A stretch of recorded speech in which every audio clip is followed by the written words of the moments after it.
La situation sécuritaire dégradante au Burkina Faso exaspère l'Alliance des Nouvelles Consciences. C'est un tableau moins réluisant que présente Marc Bonogo et ses camarades sur la gestion du pays par les militaires qui ont pris les armes et renversé un président démocratiquement élu.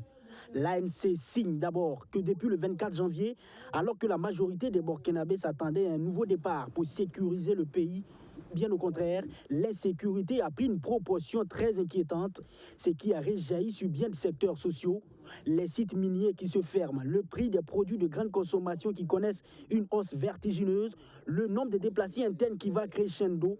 L'attaque de Seitenga avec les 86 morts est le comble selon eux et demande dans l'immédiat aux officiers de monter au front avec en première ligne le lieutenant-colonel Paul-Henri Damiba lui-même. Malheureusement, que l'armée ne fait que se tailler des postes juteux.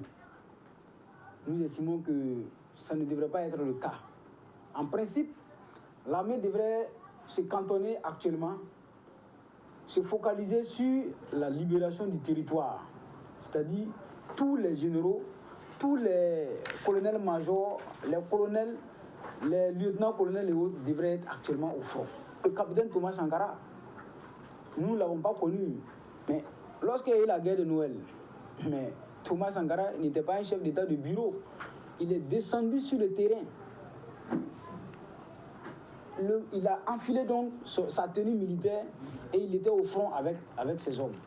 Parce que pour lui, la question donc du territoire national était non négociable. L'Alliance des Nouvelles Consciences, au regard de cette situation très préoccupante, s'interroge quel rôle joue réellement l'Agence nationale de renseignement dans la lutte contre le terrorisme pour qu'à chaque fois, les FDS se laissent surprendre et perdre des hommes. La situation de sécurité est aujourd'hui désastreuse et toutes les forces et les ressources sont bonnes à utiliser. Alors, Marc Bonogo et les siens demandent aux militaires au pouvoir de libérer le général Gilbert Diendéré et le lieutenant-colonel Emmanuel Zungrana. Voici des gens qui ont manifesté leur désir de contribuer à la lutte contre le terrorisme. Dans le passé, on a tous suivi.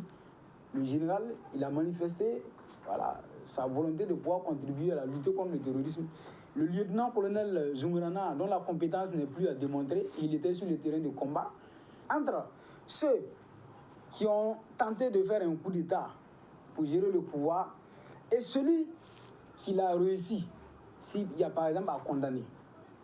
Entre les deux, c'est lequel on choisit.